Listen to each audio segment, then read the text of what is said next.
Hello and welcome to another NihongoGamer video. Super excited because I've got a new product directly from Hori. It's the Horipad FPS. If you move this controller around, it will actually directly tell the right analog stick that it's being moved. Shake the whole controller around and do the aiming like that.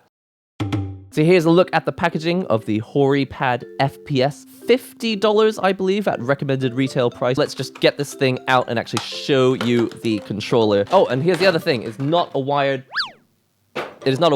controller. This is a wired controller, and it's very, very light. In terms of features, as you can see, it is a ProPad style controller. It's got your D-pad on the side here. You've got 2 analog sticks, 4 buttons on the front, and you've got 4 shoulder buttons on the top. But also, you may not realize that it's also got back buttons. So here on the back of the controller, it has these flappy paddles, which I presume you can assign to just any other button. You can also plug a headset into the base of this. There's also a switch here on the back of the controller. It's got off 1 and 2, and I presume that has something to do with the FPS function. If you want to know how much cable you get, it's about this much, which seems like plenty to me. The analog sticks seem like nice and not too wide. The buttons feel pretty standard, not super clicky, but not super gummy. Now, it being a Switch controller, I assume that these are not analog flipper buttons. This is kind of standard on these Hori controllers. You've got gummy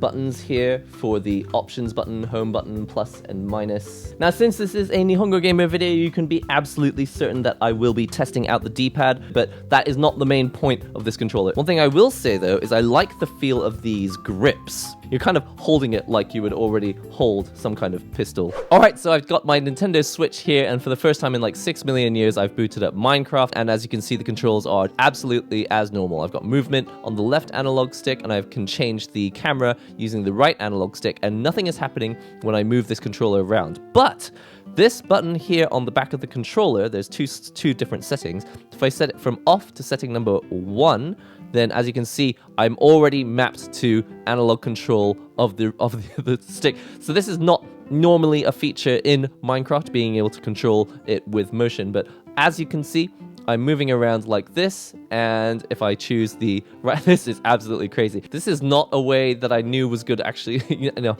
I've never controlled Minecraft this way. And if I want to aim at the sheep, this is okay. This is not okay, this is kind of strange. What about setting number 2? Right, so I'm sorry about that. The reason you've got 2 different settings here is maybe if you're, I don't know, if you're in a flying game or some kind of racing game, you want to just slightly tilt your car to the left a little bit or do a barrel roll, then you can use this mode. But if you go over to the controller and you set it to setting number 2, then here you can actually use the, okay, thank goodness, I was worried about that. It feels a little bit insensitive.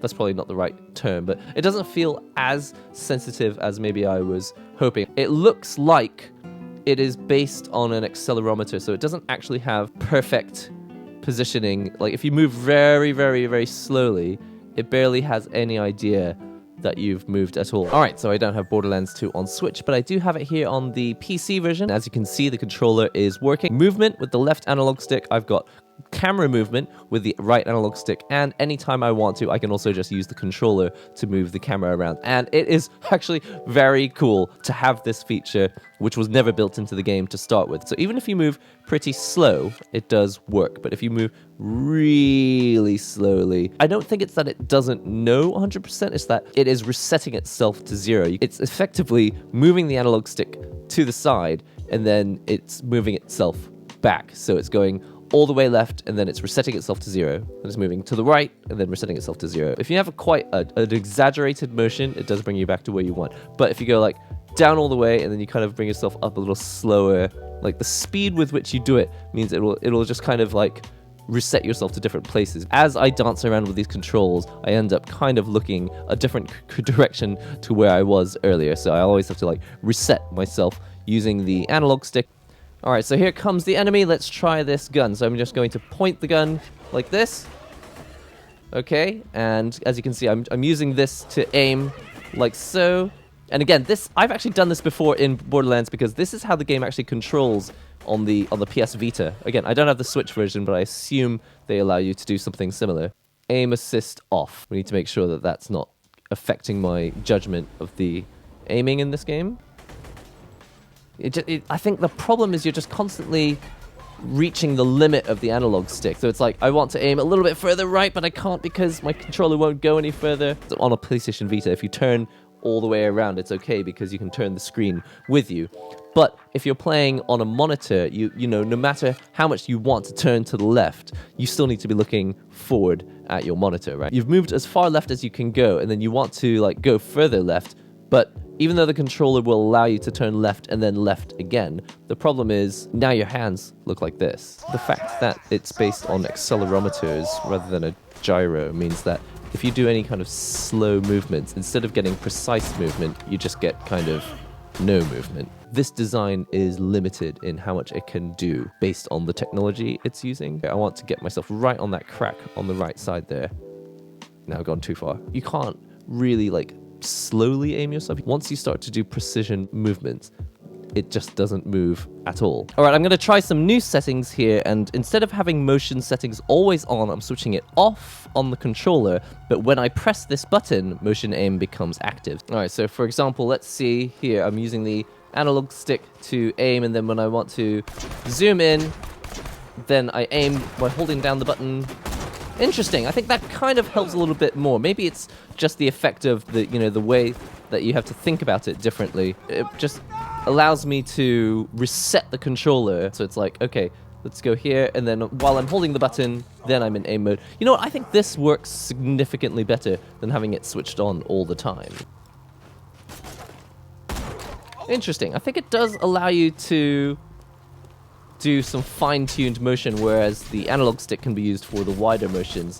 So zoom in, fine-tune, zoom in, fine-tune. So what I'm doing really is, if I go over here and then I move a bit, and it's not enough, and it's like, okay, I'm already this far, I need to go a little bit further, what I have to do is let go of the button, and then reset myself here. But the reason this is useful is that it allows me to tell the controller when I want it to register movement. So it's like, I want you to move right, click, right, let go, move, reset myself, click, right, let go, reset myself. And normally, if it were always active the whole time, then I'd be like, go right, slowly reset myself, go right, slowly reset myself. And every time I reset myself, if I'm not moving slowly enough, then it will actually register as actual left movement, which is why I feel like this quick motion aim mode is much more usable than if it's always switched on. Still, it doesn't change the fact that when I'm zoomed in, if I make slow adjustments, just nothing registers. So it's like, in your mind, you think, okay, slow movements are going to be more precise, but it's kind of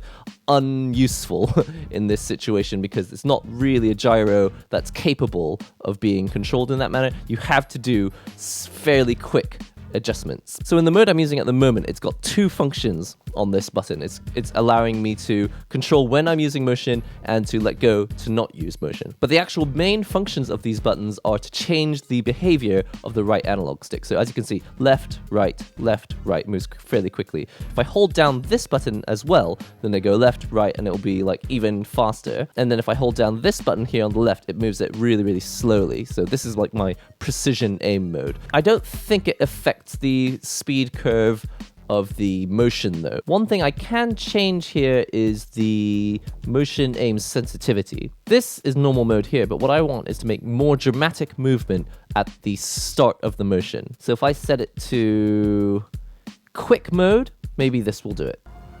Okay, it makes more dramatic movements, but it doesn't change the fact that small, slow movements don't register. Zoom in. Okay, I can make more dramatic... Okay, this is good because at the start of my motion, it does make slightly more dramatic movements. So I think you guys can see the issue here is that I'm making small motions to do precise aiming. I need to make big motions to do precise aiming, which is very, very counterintuitive. But if I can make it work, then we've got a really cool feature here that you just don't have access to otherwise. Zoom, motion, aim. Zoom, motion. Oh dear. It's hard on a moving target. Got him. Alright, let's zoom, motion, aim. I just don't think you would have time to make these adjustments. Essentially, this seems to work best when my opponents aren't moving. But once they move, I'm like in trouble because I have to switch back and forth between which form of control I'm using. Alright, so the D-pad is not the main focus of this controller. Obviously, it's mainly for analog stick control and motion control. What I want to do is just see how the D-pad works in case this is the only controller you're buying. You want to know if you can also use it for fighting games. And the main thing that really needs to be tested is whether there's a pivot in the middle, because I find that when you're in a rush, you want to do like a half circle. You want to actually get a half circle motion and not get like all the buttons being pressed in the middle of the controller, because if you do that, then rocking after this point no longer registers inputs. You have to lift your thumb off the controller and press it again to get inputs to properly come out. But as you can see, even if I push all the way down in the middle of the pad and I rock left and right, I can still get new inputs coming in, so that is very, very reassuring. Now, as far as I can tell, the D-pad seems to be exactly the same as one I have here on the Pro controller for the Xbox. This is the Hori Pro controller that they sent me, which I've shown in a previous video, but let's just double check to make sure that it feels as good.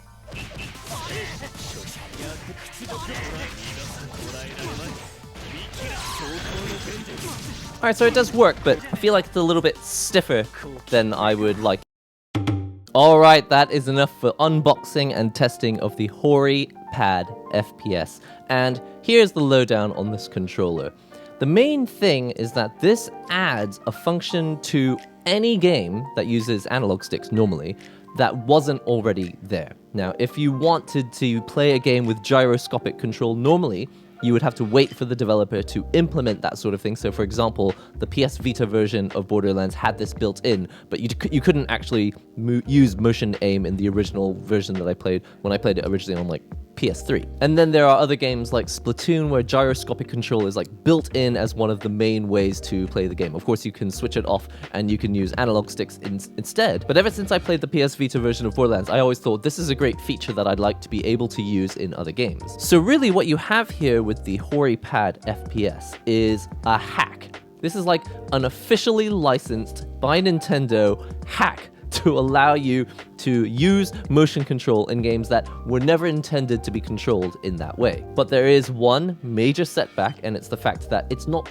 true gyroscopic control. It's using accelerometers, so the acceleration with which you move left and right, or up and down, or you roll the controller, that's being mapped to a movement on the analog stick and then being reset to 0. So when you turn the controller, what you've done is you've moved it and then it resets, but you can't go turning and then just continue turning. And that's fine, because in a game like Splatoon, that's not how it works anyway. You normally turn and then you stop and then you turn and then you stop. But because you're mapping accelerations to the analog stick just to emulate something like motion control, you're unable to do what you would normally be able to do in a game that had gyroscopic control built in, which is to say orientation-based turning. So if I move very, very slowly, it shouldn't matter how slowly I'm turning. The game should know that I'm turning, but because it's based on accelerations, it's the speed with which you turn, which actually governs how precisely you can actually make these movements. And that brings me to the main thing about this controller, and it's that, yes,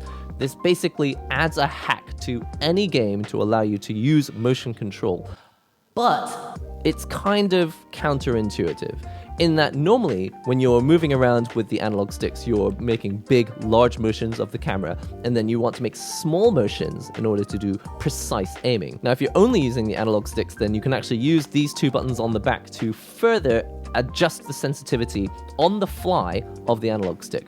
However, when it comes to motion sensitivity, it's the opposite. Instead of making small movements to make precise adjustments to your aim, you have to continue to make large adjustments, or should I say, adjustments that actually have some degree of force, some degree of acceleration. Otherwise, it doesn't register as actual movement. And so what actually happens in practice is you're playing the game and making large movements with the analog stick, and then when you go in to snipe, you do the fast motions again to make precise movements, and instead what you actually do is you kind of overshoot. You miss the guy's head. You miss the guy's head the other direction. And so in the end, the main reason why you would want motion control, which is to say for fine-grained precision adjustments to your aim, that's exactly the time when you don't want to be using motion control on here. What I will say though is that compared to playing on a regular controller which only has analog sticks and no motion control emulation at all, I really enjoyed playing on the Horipad FPS just because it's fun. When you're not doing anything precise like using the sniper, when you're just playing the game and you're like, okay, I'm moving around and I just want to make a small adjustment, so press the button, move around, bosh. So if you're using this feature to just enjoy the game more than usual in a casual manner, then I actually really love using this motion feature. But that's not what they're advertising on the box. They're saying this is the Horipad FPS. This is the controller which is going to be built specifically for people who like to play first-person shooter games. And in that regard, I would say that this is the feature you don't want to be using if you're like playing professionally or in a competitive situation. If you're playing single-player Borderlands 2 and you just like the casual idea of pressing a button or not even pressing a button, just having it always on, just move around, shoot, then it's unbelievably enjoyable. I really loved it. Now, there's actually plenty more I could say about this controller, but I'm going to leave it there for this video because that is the main feature of the controller. But if you are so interested to do so, you can use the PC software to completely remap almost every single button on this controller. You can have 4 separate profiles, which you can't quickly select between. You have to use the software again to select that new profile. But it does have the profile feature. It does allow you to change the sensitivity of the analog sticks. You can even use the motion aim feature to control the left analog stick instead of the right analog stick. You can plug your headset into it and it feels nice in the hands. I love these grips. It definitely feels like you're holding a pistol of some sort. And I guess the only other thing is that for $50, even though you're getting all these cool features, you are using a wired controller. And I can only assume this is because it reduces the cost of the controller. I think if anyone was actually buying this controller for like $80 or $90, they'd be like, yeah, but this isn't really a professional controller. It's just a casual feature, which is quite a lot of fun. Why am I paying $90 for it? I guess by making it a wired controller that only sells for $50, then in a way it makes it easier to justify buying this extra controller for this fun feature. Listen, I'm going to leave it there for this video on the Horipad FPS. I hope you've enjoyed it. If you want to see more videos where I unbox and test other gear and especially controllers, be sure to subscribe to the channel. If you want to actually see me using these controllers in real time, I'm often testing them out on the Twitch channel where you can follow for free. You can follow me on Twitter as well. And if you want to hang out and talk to other people who watch the channel and enjoy this type of genre of controllers and video games and drawing and just gear in general, be sure to join us on the NihongoGamer Discord. That's all for now. I'll see you in the next NihongoGamer video and/or stream.